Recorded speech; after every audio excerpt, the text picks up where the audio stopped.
বাড়িটা দেখে বুকের মধ্যেও কেমন যেন ছ্যাঁক করে উঠল। জরা জীর্ণ অবস্থা, সামনের গেটটা কেউ খুলে নিয়ে গেছে, চারিদিকে আগাছা জঙ্গল। এই বাড়িতে আমায় থাকতে হবে। মনটা কেমন কু গিয়ে উঠল। কিন্তু কি বা করব? প্রাইভেট ফার্মে জব করি, আমার পছন্দ অপছন্দ থোড়ি পরোয়া করে মালিকরা। এই বাড়ি ভেঙে তৈরি হবে কারখানা। আপাতত বাড়ি ভাঙার তদারকি করাই আমার কাজ, সেই জন্য এখানে আসা। অবশ্য একা নয়, সঙ্গে এসেছে আমার বেয়ারা কামকুক রামদেব, শক্তিমান এক ভোজপুরি।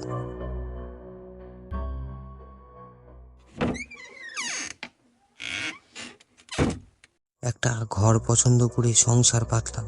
बाबूजी, मैं कुछ खाने की इंतजाम करता हूँ। রামদেব গেল রান্নার ব্যবস্থা করতে। আমি হাত লাগালাম খাট, চেয়ার, টেবিল ইত্যাদি এই সব কিছু সাজাতে গোছাতে। জায়গাটার নাম কিন্নাহার। রামপুর হাটে নেবে 14 কিলোমিটার বাসে যেতে হয়। সব সাজিয়ে গুছিয়ে দোতলার বারান্দায় সবে চেয়ার পেতে বসেছি।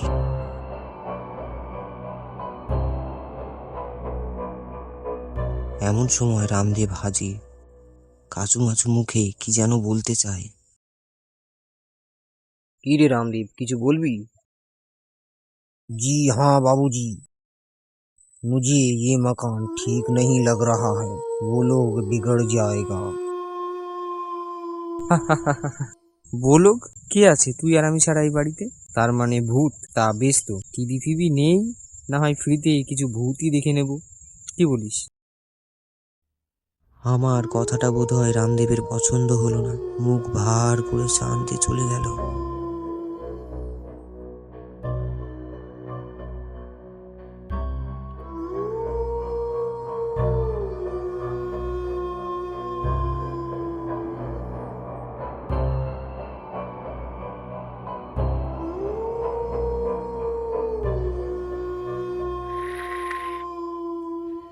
চা খেতে খেতে চা খাওয়া তখন শেষ হয়নি, হঠাৎ রান্নাঘরের দিক থেকে বিকট ঝনঝন আওয়াজ। চায়ের কাপ হাতে নিয়ে রামদেব ছুটলো, পিছন পিছন আমি ছুটলাম। গিয়ে দেখি বাসনপত্র সব ছত্রাকার অবস্থায় পড়ে আছে। এত অসাবধান কেন তুই? নিশ্চয় বিড়াল টিড়াল ঢুকে এরকম কাণ্ড করেছে। बिल्ली? लेकिन बिल्ली घुसेगा कैसे? खिड़की क्यारी मैंने खुद लगाए थे। ये देखिए। তবে কি ভূত? যা, সব উঠিয়ে রেখে রান্না চাপিয়ে দে। সময়টা শীতকাল, বুঝতেই তো পারছো। বিকাল 4টে সন্ধ্যা, আর 8টা মানে গভীর রাত। কিছুক্ষণ পর ইজি চেয়ারে গা এলিয়ে দিয়েছি, চাদর মুড়ি দিয়ে রামদেবও পাশেই বসে আছে। রামদেব, তোকে তখন ওই রকম বললাম, তোর খুব খারাপ লেগেছে তাই না? नहीं नहीं बाबूजी, मैंने वो बात दिल पे नहीं ली है। देखिए बाबूजी, अगर मैं कुछ गलत काम करूँ तो आप मुझे डांट देंगे ही, मुझे सुधारने के लिए। ঠিক আছে। এই কথা ও কথার পর ঠাট্টার সুরে বলি, কি রে রামদেব, তোর ভূতগুলো কোথায়? ডাক, কামসে কাম একটা ভূতকে তো দেখে যায়। मजाक का बात नहीं है बाबू, जरूर कुछ है इसी मकान में। आप विश्वास करो या ना करो, लेकिन यही सच है। আমি কিছু পেদ বিদ্যা জানি। আমার গলায় এই তাবিজ আছে, इसलिए कोई আমাকে কিছু করতে পারবে না। लेकिन आपके लिए हमार बहुत डर लगছে। एक काम करें, आज रात हम लोग एक ही कमरे में सो जाते हैं। প্রথম ভাবলাম রাজি হয়ে যায় ওর প্রস্তাবে, পরে মনে হলো ভয়কে প্রশ্রয় দিলে হবে না, হয়তো আমি ওর চোখে ছোট হয়ে যাব। না না, তার দরকার নেই।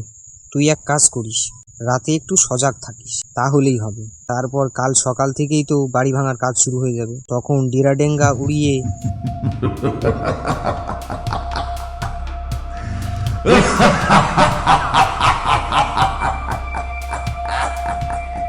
আমার মুখের কথা তখন ফুরোয়নি, বাড়ি কাঁপিয়ে কে যেন হো হো করে হেসে উঠল। অনেকক্ষণ ধরে গোটা বাড়ির দেয়ালে প্রতিধ্বনি হতে থাকলো সেই হাসি।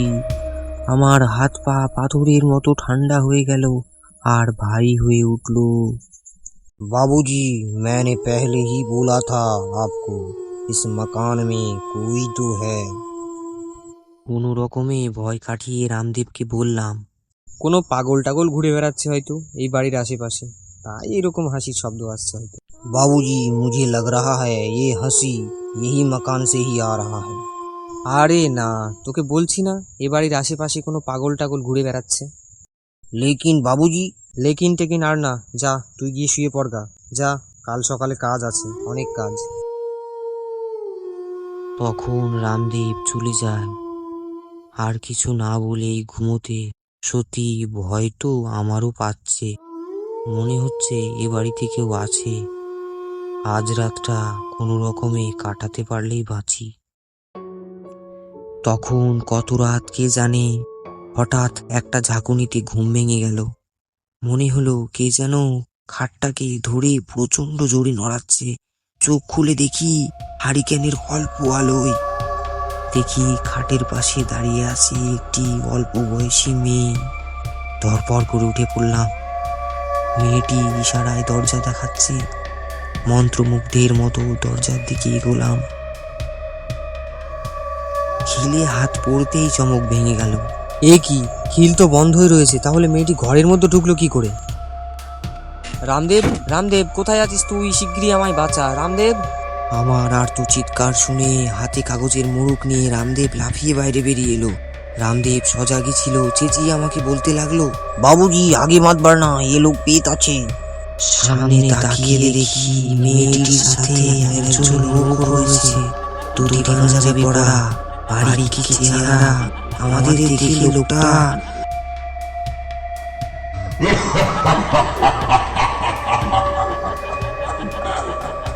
মানবাঙ্গি, এত সাহস, আজ তোদের নিয়ে গুঁড়ো করে দিচ্ছি।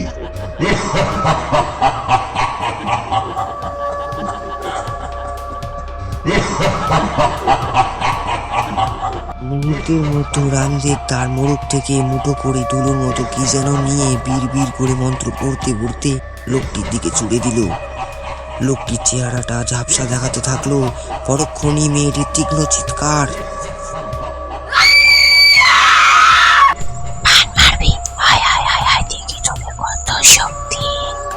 আমার কেমন যেন সব গুলিয়ে যাচ্ছে। কি দেখছি, কি শুনছি, কিচ্ছু বুঝতে পারছি না। রামদেব আমার অবস্থা বুঝতে পেরে আমাকে ঠেলতে থাকে। होश मत खोइए बाबूजी, होश मत खोइए, होश मत खोइए, गेट का तरफ भागिए, नहीं तो ये लोग हमें मार डालेगा। ছুটতে ছুটতে যখন বাড়ি থেকে মাঠে নেমেছি, তখন ওরা ওদের কৌশল বদলালো। দেখি দুজনের শরীর থেকে দুটো কঙ্কাল বাইরে বেরিয়ে এলো। হি হি করে হাসছে। হাসতে হাসতে কঙ্কাল দুটো এগিয়ে আসতে থাকে আমাদের দিকে। রামদেব আবার তার মন্ত্রপুত ধুলো ছড়ালো। এবার কঙ্কাল দুটো থেকে 4-5টা হয়ে গেল। তারপর রামদেবকে পাশ কাটিয়ে আমাকে ঘিরে ধরলো। রামদেব তখন এক টানে নিজের গলা থেকে তাবিজটা ছিঁড়ে, बाबू ये मुट्ठी में पकड़ के रखना, भागिए बाबूजी, भागिए भागिए, मंदिर की तरफ भागिए, बड़ा मंदिर की तरफ भागिए, जल्दी से जल्दी।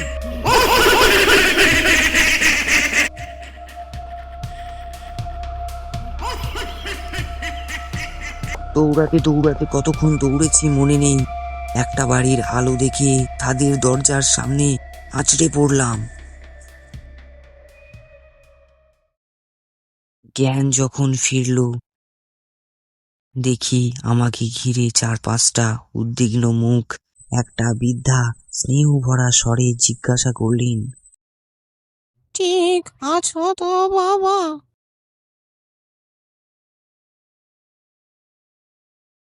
তখন সব কথা খুলে বলি ওনাদের। বৃদ্ধা শুনে চমকে উঠলেন। কি সর্বনাশ, তুমি সরকার বাড়িতে রাত কাটাতে গেছো? এ বুদ্ধি তোমার কে দিল? জানো, সন্ধ্যের পর ওই বাড়ির কাছের রাস্তা দিয়ে কোনো লোক চলে না। যাকে তুমি দেখেছো উনি হলেন শিবশঙ্কর সরকার, তান্ত্রিক ছিলেন। একবার তান্ত্রিক সাধনা করতে গিয়ে ওই মেয়েটি সমেত অপঘাতে মারা গেছে। এই থেকে ওই বাড়ি বসবাসের অযোগ্য হয়ে গেছে। হঠাৎ হাতের মুঠোয় তাবিজের কথাটা মনে পড়ে। মনে পড়ে রামদেবের কথা। দয়া করে আমার সঙ্গে একটু চলুন, আমার এক সঙ্গী ওখানে আটকা পড়ে গেছে। যদি গায়ের সব মানুষ একসঙ্গে গেলেই ওকে উদ্ধার করা যেত। তবে আমি আমার ছেলেকে সবার আগেই পাঠিয়ে দিতুম, কিন্তু তা কিছুতেই সম্ভব হয় না। মাঝখান থেকে গুতোগুতি করতে গেলে আরো 2-4 জনের প্রাণ যাবে। তার চেয়ে সকাল হোক, তখন সবাই তোমার সঙ্গে যাবে, তখন নিশাচরের ক্ষমতা কমে যায়। তুমি এখন বিশ্রাম নাও বাবা। সকাল হতেই অনেক লোকজন এসে গেলেন। বুঝলাম এরই মধ্যে মুখে মুখে ছড়িয়ে পড়েছে কাল রাতের ঘটনার কথা। সবাইকে সঙ্গে নিয়ে ওই বাড়িতে গেলাম। ভেতরে আর ঢুকতে হলো না। রামদেব! দেখি গেটের সামনেই পড়ে আছে রামদেবের প্রাণহীন দেহ।